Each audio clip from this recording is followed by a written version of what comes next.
है कि फिर एक दिन परमात्मा खुद ही उस इंसान को जिसने सिखाया होता है कि कैसे अरदास करनी है, बोलते हैं कि तूने मेरे एक प्यारे भोले भाव वाले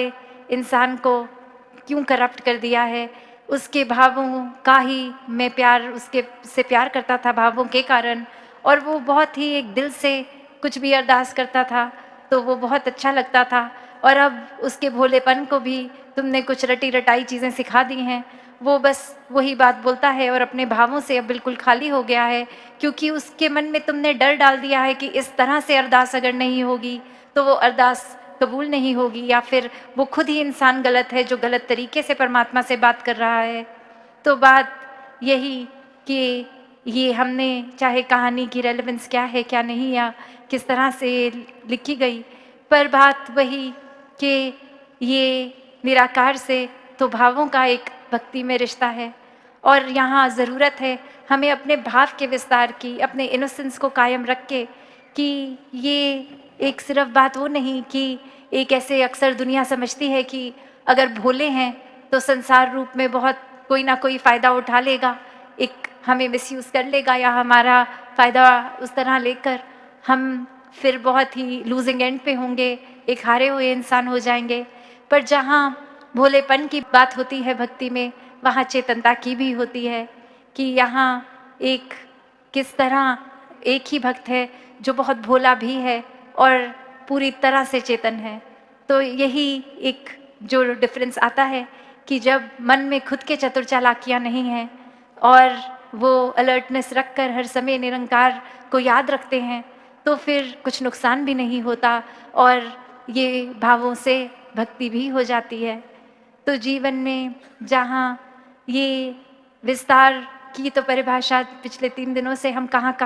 कौन से पहलू में कर सकते हैं। किसी संत ने प्यार के ऊपर जिक्र किया, विनम्रता के, करुणा के, किसी ने बोला कि नेगेटिविटी से मुक्ति लेना भी एक तरह का विस्तार है, किसी ने आउटरली विस्तार की बात करी और किसी ने बोला अपने अंदर इंटरनल विस्तार कैसे करना है।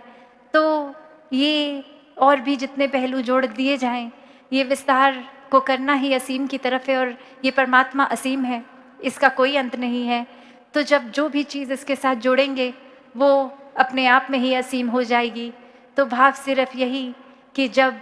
ये ब्रह्म ज्ञान की समझ आ जाती है तो वहीं पे एक, जैसे दासी जिक्र कर रही थी, कि वो धुंध के कारण एक डेड एंड ना फील हो, एक ये ना लगे कि अब हमें सब कुछ आ गया है,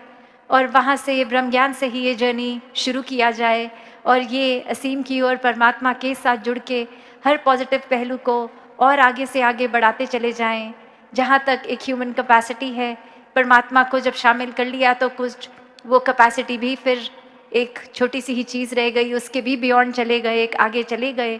तो ऐसा विस्तार हर पहलू में पॉजिटिविटी लेकर हर कोई करता चला जाए तो समय तो अपनी सीमा से एक आगे बढ़ ही रहा है। तो बस यही भाव थे कि सभी अपने शहरों से या उससे पहले भी एडवांस सेवा में भी आए, अभी वाइंड अप सेवा तक भी रुकेंगे, और कैसे चाहे ओस इतनी पड़ी, ठंड इतनी पड़ी, टेंट जैसे भी थे उसमें सर्दी भी लगी होगी हवा से, और वो गीलापन भी,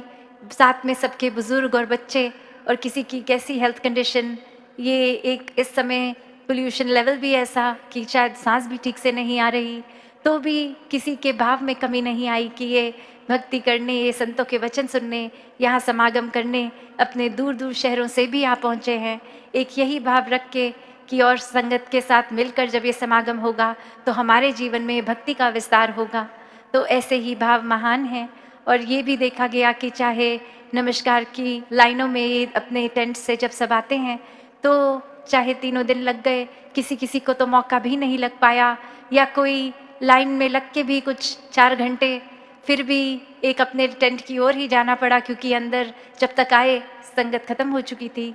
तो फिर यही बात ऐसा सोच के दासी जब घर पे एक पारिवारिक रूप में जिक्र कर रही थी राजपिता जी के साथ कि ये लाइनें, ये कतारें तो शायद अगले साल अगर सोचते भी हैं बढ़ाने की, तो भी ये अगर बढ़ जाए, एक और ऐड हो जाए, तो फिर ख्याल आया कि शायद ये ऐड हो गई तो जो लास्ट की लाइन होगी उधर अगर कोई बुज़ुर्ग होंगे जिनकी नज़रें ठीक नहीं, उनको शायद स्टेज की ओर क्लियर दर्शन ना हो पाए। तो फिर यही ख्याल आया कि आने वाले दिनों में, कि आने वाले समागमों में जल्द ही जैसे सबब बनता है तो समागम का एक दिन और बढ़ा दिया जाए। उससे फिर ये इनकन्वीनियंस महापुरुषों की भी नहीं होगी कि इतने पहले लाइन में लग के आना। सब अपने हिसाब से थोड़ा समय लेकर जब जब मिले मौका अपने टेंटों से आराम से आके पंक्तियों में सत्संग पंडाल के अंदर भी आ सकेंगे। तो और भाव जो दासी के मन में थे वो कभी और रखते हुए इन्हीं शब्दों से आपसे आज्ञा लेगी। सत संगत जी, धन निरंकार जी।